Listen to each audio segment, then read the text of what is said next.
Here's something nobody tells you about money. Everything gets cheaper after you have enough of it. And I'm not talking about discounts or sales. I'm talking about the actual cost of living going down the more money you make. Sounds completely backwards, right? Like, shouldn't things cost the same whether you're rich or poor? But they don't. And today, I'm going to show you exactly why crossing that $50,000 savings threshold changes everything about how much you pay for the same life. When you're broke, you pay what I call the broke tax, and it's everywhere. Look, you can't afford to buy in bulk at Costco, so you're paying $8 for toilet paper at the corner store instead of $15 for a year's supply.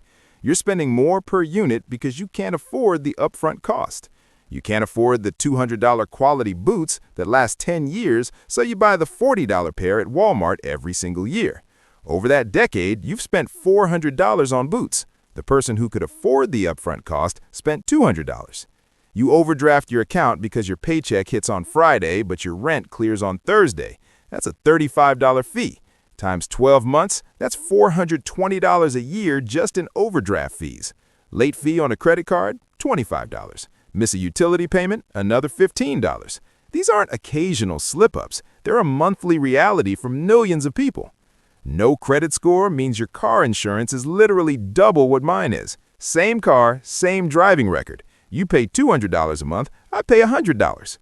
Can't afford to fix your car's check engine light? That $200 repair becomes a $2,000 engine replacement 3 months later.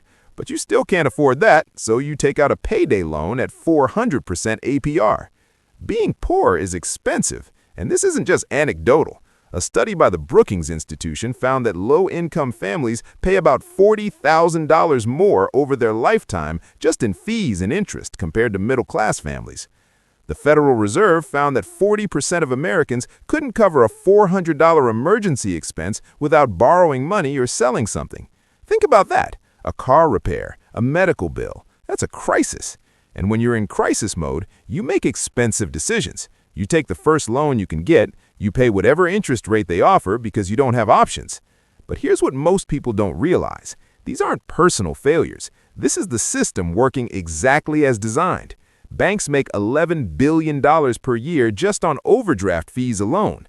Payday lenders make another $9 billion. The broke tax is extremely profitable, just not for you. But here's what changes after you cross that $50,000 in savings threshold.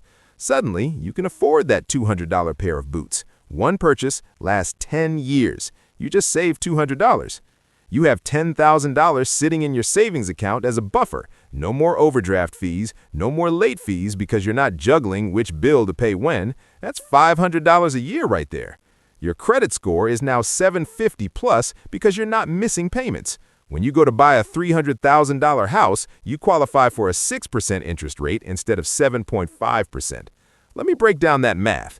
At 6%, your monthly payment is $1,799. At 7.5%, it's $2,098. That's $299 per month. Over 30 years, that 1.5 percentage point difference is $112,000. $112,000 just because you had good credit. Same house, same neighborhood, you're paying $112,000 less because you weren't broke when you bought it. You can negotiate now. You have leverage. A car dealer offers you 7% financing. You can say no and walk away because you're not desperate. You get 4% instead. On a $30,000 car over 5 years, that's $2,400 in savings. You can buy a used car in cash and skip the interest entirely. Most people don't realize this. Wealth isn't just about having more money. It's about paying less for the exact same life everyone else is living. And it gets even better, or worse, depending on which side you're on. Once you have $50,000 saved, you can actually invest. A 10% annual return, the stock market's historical average, means you're making $5,000 a year doing absolutely nothing. That's $5,000 you didn't work for. You just had capital, and capital makes money. Meanwhile, someone living paycheck to paycheck can't invest. They're stuck paying the broke tax, overdraft fees, late fees, high interest rates, while you're collecting the wealth dividend. The gap doesn't just widen, it accelerates exponentially. After 10 years, your $50,000 is now $130,000. After 20 years, it's $336,000.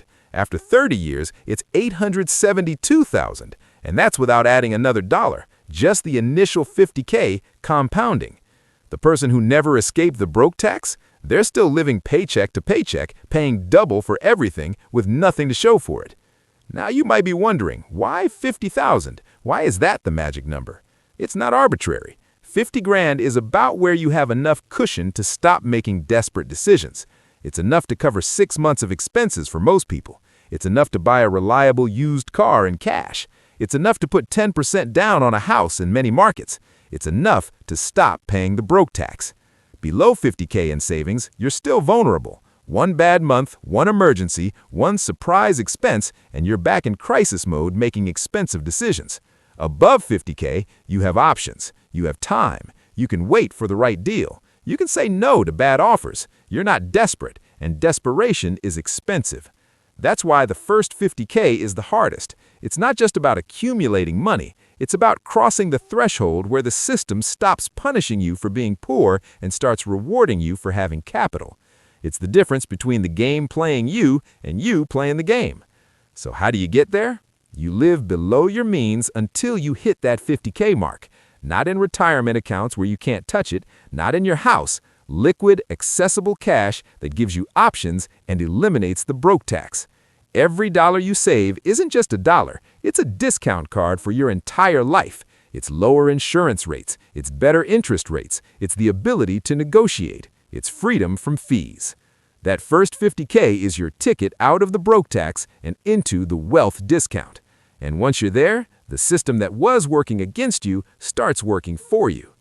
If this changed how you see money, hit that subscribe button. Next week, I'm breaking down the hidden cost of cheap things and why buying quality actually saves you money. See you then.